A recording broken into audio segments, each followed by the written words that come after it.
አሰላሙ አለይኩም ወራህመቱላሂ ወበረካቱሁ። ውድና የተከበራችሁ የዩቲዩብ ቻናሌ ተመልካቾች እንዴት ናችሁ? ሰላም ናችሁ ሆይ? እኔ ደህና ነኝ አልሐምዱሊላህ።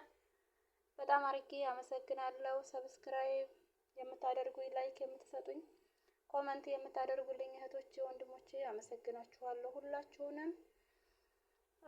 የተሻለ ስራ ይዤ እመጣለሁኝ ማለት ነው። የዳንቴል ስራ መማር የምትፈልጉ ካላችሁ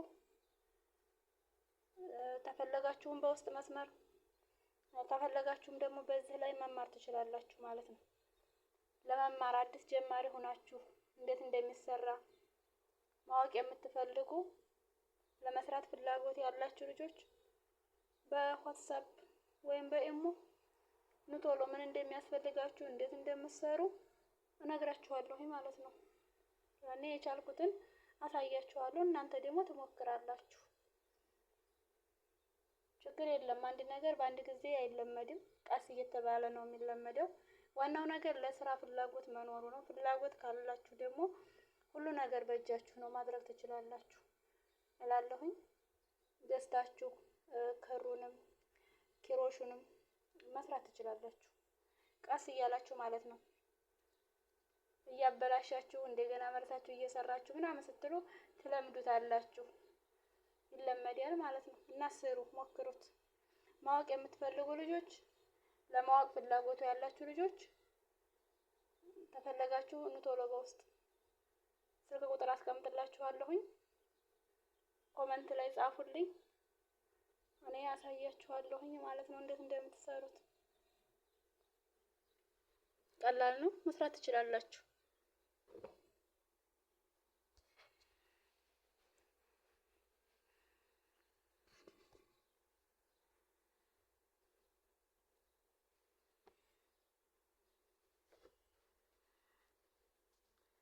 እነዚህ ቡፌ ላይ የምናደርጋቸው ናቸው። በጣም ቆንጆ ናቸው፣ ያምራሉ ማለት ነው።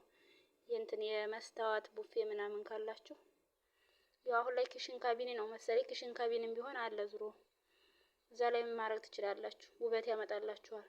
ብርጭቆ ምናምን የሚቀመጥበት ጋር ማለት ነው።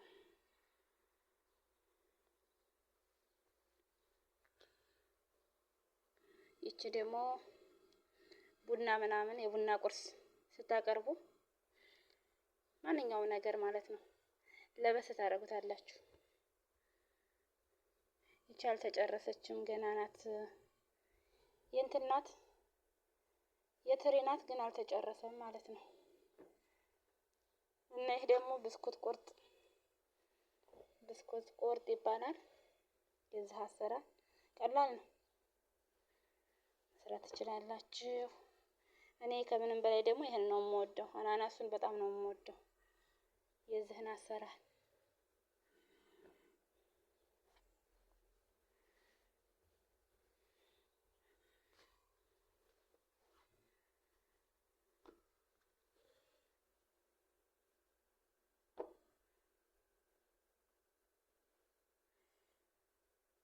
ደግሞ ጀበና ስትሰሩ በጀበናችሁ ልክ እንደዚህ አድርጋችሁ መስራት ትችላላችሁ። በሌላም ዲዛይን በፈለጋችሁት። ይሄ ደግሞ ፈንዲሻ ይባላል። ፈንዲሻ በነጭ ቢሆን በጣም ያምራል፣ በነጭ ማለት ነው። ግን እኔ በአረንጓዴና በዚህኛው ከለር ነው ያደረኩት እንጂ በጣም ነው የሚያምረው። ይሄ ደግሞ ለሞሰብ ነው። ሞሰብ ወርቅ ነው፣ ግን ለሞሰብ ሳይሆን ለሞሰብ ወርቅ ይሆናል። ለሞሰብም ይሆናል፣ ግን እኔ ለሞሰብ ወርቅ አድርጌ ነው የሰራሁት። ይሄ አናናስ ይባላል። ይሄ ማለት ነው ራሱ እንትን ቅርጹን ይዞ ነው ያወጣው አናናሱን ማለት ነው። ግን እኔ መሀል ላይ አቋርጬዋለሁ፣ ዳር ላይ ማለት ነው። ዳር ላይ አቋረጥኩ እንጂ አናናስ ነው።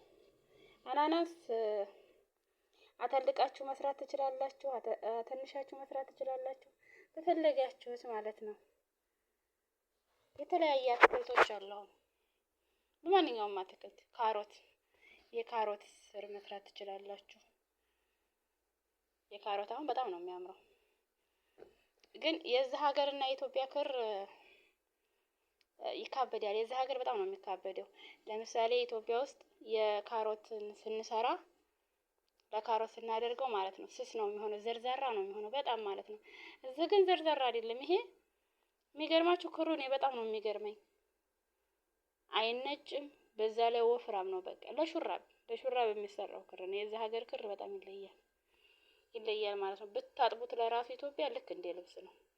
ምንም ከለሩንም አይለቅባችሁም፣ ልብስነቱንም ደግሞ አይለቅም ማለት አይነጭም ማለት ነው።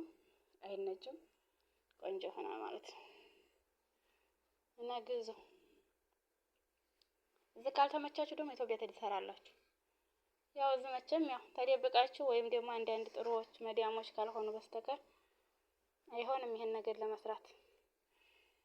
እንኳን ይሄንን አይደለም ስልኩን እንኳን ስንይዝ ለምን እየተባልን ነው። ስራችንን ትታችሁ ነው የሚሉት። ያው ነባር የሆናችሁ መቼም ተጨቃጨቃችሁ ምንም አላችሁ ስለተላመድን ከአረቦቹ ጋር ችግር የለም። አዲስ የሆናችሁ ግን ያው የሰዎቻችሁን ጸባይ እያያችሁ መልካሞች ከሆኑላችሁ ስሩ፣ ሞክሩ። ደግሞ ልምዱ ያላችሁ ልጆች ረጅም ዓመት እዛ አሁን ለምሳሌ ኮንትራት ቢሆናችሁ ላታገኙ ትችላላችሁ። ክሮሹን ይኖራል ግን ያው አረቦቹ ካልወሰዷችሁ ከማለት አንፃር ነው። ወይም ደግሞ በሚሸዋር ካላስመጣችሁ ሊጠፋችሁ ይችላል። ያው አሰፋፉ አይጠፋችሁም ግን ዲዛይኑ ምናምን እናንተ ደግሞ እዛ ሀገራችሁ ስትገቡ ትሰራላችሁ። ወይም በሚሸዋርም ማስመጣት ትችላላችሁ። ሚሸዋር አሁን በጣም ገጠሩ ቦታ ለምሳሌ አሁን ሳውዲ ሚሸዋር የማይገኝበት ቦታ ከሆናችሁ ነው እንጂ መሀል ከተማ ላይ ማንም ያመጣላችኋል። በእርግጥ መክተብ ውስጥ ይሄ መጽሐፍ ምናምን የሚሸጥበት አለ አይደለም፣ ለልጆች መማሪያ ደብተር ምናምን እሱ ጋር ነው ያለው። እሱ ጋር ሞልቷል። ሱፍራ ብትሉ ኪሮሽ፣ ሁሉም ነገር የሹራብ መስሪያውም አለ፣ ሁሉም አለ ማለት ነው። መስራት ትችላላችሁ፣ ታገኙታላችሁ፣ መግዛትም ትችላላችሁ። ሺኤን ላይም አለላችሁ፣ ግን አይታችሁ ብትገዙ ደግሞ የተሻለ ነው። እና ይዟችሁ በርቱ፣ ጠንክሩ። አላህ ያጠንክራችሁ። በህይወታችሁ ውስጥ ተስፋ አትቁረጡ። በማንኛውም ነገር ብዙ ውጣ ውረዶች ይኖሩባችኋል። ጠንክራችሁ ስሩ። ተስፋችሁ ለነገ ነው ማሰብ ያለባችሁ። ነገ እዚህ ቦታ አገኛለሁ ብላችሁ ታሰባችሁ የማትደርሱበት ነገር የለም። በዛ መካከል ግን ብዙ ነገር ያጋጥማል። ያኔ ችግር ያጋጥማል። ችግር ሳያጋጥመው ዱንያ ላይ የሚኖር አንድም ሰው የለም። ግን ችግር ሆኖ አይቀርም። ችግር አስተማሪ ነው፣ መካሪ ነው። አስተምሮ ፈትኖ ደረጃ ላይ የሚያደርስ ምንድነው ከተባለ ችግር ነው። ችግር ትምህርት ቤት ነው። በነገራችን ላይ ሰዎች ተቸገርን ተፈተን ብላችሁ አላህን አታማሩ። አላህ ሊፈትነን ሲያመጣ እኛ አቅም አለን ወይ የለንም ብሎ ለመገመት እንጂ እኛን ለመበደል አይደለም። ምክንያቱም እኛ አቅም መኖራችንን ሊያሳውቀን ነው። ያ ማለት ደግሞ እኛ ጠንካራ ሆነን እንድናልፍ ያደርገናል እላችሁ የፈለኩት። ስደት ላይ ያላችሁ እህቶች ጠንክሩ፣ በርቱ፣ ተስፋ አትቁረጡ። ግን ደግሞ እወቁበት። ለሁሉም ነገር እጃችሁን ሰፊ ማድረግ የለባችሁም። ለእናንተ በሚጠቅማችሁ ነገር ላይ ነው ቢዚ መሆን ያለባችሁ። ለእናንተ በማይጠቅማችሁ ነገር ላይ ቢዚ አትሁኑ። ምንም አእምሯችሁን የሚጎዳ ነገር፣ ራሳችሁን የሚጎዳ ነገር፣ ገንዘባችሁን የሚጎዳ ነገር፣ ክብራችሁን የሚጎዳ ነገር አታድርጉ። በቃ አታድርጉ። በክብራችሁ በገንዘባችሁ አትደራደሩ። ክብርና ገንዘብ ካላችሁ በአሁኑ ዘመን ላይ ትከበራላችሁ። በቃ ክብር ከገንዘብ ጋር ይሄዳል፣ ገንዘብም ከክብር ጋር ይሄዳል። ክብር ታለህ ማንም ሰው ሊያከብር ይችላል። ገንዘብ ታለ ማንም ሊወድ ይችላል። እና ራሳችሁን መፈተሽ አለባችሁ፣ ማጠንከር አለባችሁ። ማንኛውም ቦታ ላይ መገኘት የለባችሁም። መገኘት ያለባችሁን ቦታ መምረጥ አለባችሁ። የት ቦታ መገኘት እንዳለባችሁ፣ የት ቦታ መዋል እንዳለባችሁ፣ ከማን ጋራ ማውራት እንዳለባችሁ፣ ከማን ጋራ መመካከር እንዳለባችሁ መምረጥ አለባችሁ። በአሁኑ ሰዓት ላይ ቦታና ሰው ያስፈልጋል፣ መመረጥ አለበት ብዬ ነው የማምነው ማለት ነው። ምክንያቱም አብዛኛዎቹ በሰዎች ይጎዳሉ፣ አብዛኛዎቹ ደግሞ ብዙ ነገሮችን ያምናሉ። በአሁኑ ሰዓት ሰውን አትመኑ። የሚታመነው አላህ ብቻ ነው። ምክንያቱም የኛ ልብ እንጂ የሚቀየረው የሱ ስለማይቀየር ማለት ነው። ከዛ በተረፈ ግን ሁሉንም እንዲያመጣጡ ነው መሸኘት ያለባችሁ። ለነገሮች ሁሉ ነገሮች ሰዎች ጋር ስትገናኙ ሰዎች አይሳሳቱም፣ ሰዎች ትክክል ናቸው ብላችሁ አትመኑ። ልባችሁ የሚያምንበትን ነገር ተቀበሉ። ግን መጀመሪያ ለመቀበል ማወቅ አለባችሁ።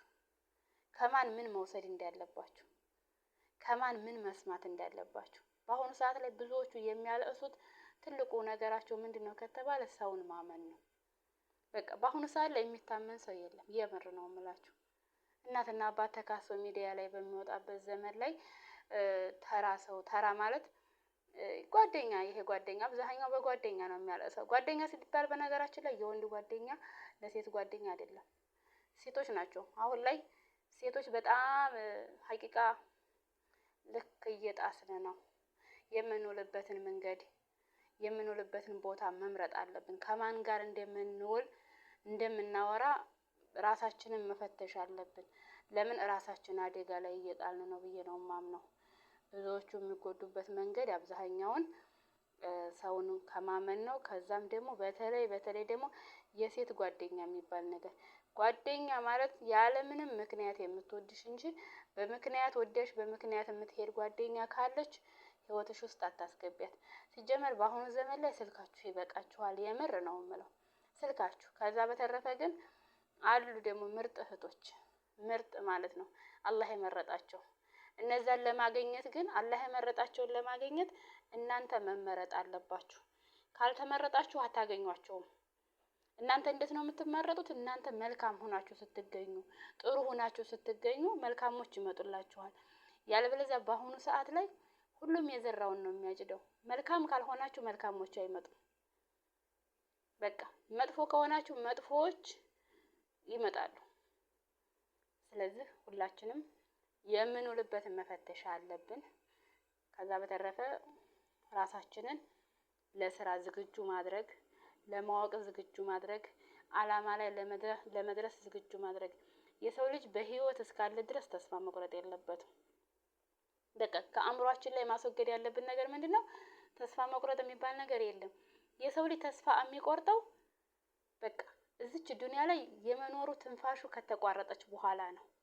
ያ ማለት ዱንያን ተመልሶ ላያያት፣ ቤተሰቡን ተመልሶ ላያየው፣ ለመጨረሻ ሲሰናበት ዱንያን ተስፋ ቆረጠ ይባላል። ምክንያቱም ዱንያ ለሱ ምንም አይደለችም፣ አለቀ፣ ጨረሳት ማለት ነው። እኛ ግን ቆመን እየሄድን እግር እጅ እያለን መስራት እየቻልን ችግር ሲያጋጥመን አልቅሰን ተሰባብረን ምናምን እንደዛ አይደለም መሆን ያለበት። ጠንካሮች መሆን አለብን። ለምን ነገ ሌላ ቀን ነው። ካልሰርተን መቀየር አለብን። ድህነት አንገታችንን ታስደፋል። ወላሂ ነው የምላችሁ፣ ሰርታችሁ ትቀየራላችሁ። ሰርታችሁ ስትቀየሩ ግን ሰኞ ቸግሯችሁ ማክሰኞ አይደለም የምትቀየሩት። የምትቀየሩት መቼ ነው ከተባለ አመታት ይፈጃሉ። ወራት አይደለም አመታት። በአመታት ውስጥ ግን የምታጡት የምታገኙት ነገር አለ። እናንተ ደግሞ ለመለወጥ ስትፈልጉ ከሰዎች ጋር አትፎካከሩ። ከሰው ጋር የተፎካከረ ሰው ለውጥ አምጥቶ አያውቅም። ከራሳችሁ ጋር ነው መፎካከር ያለባችሁ።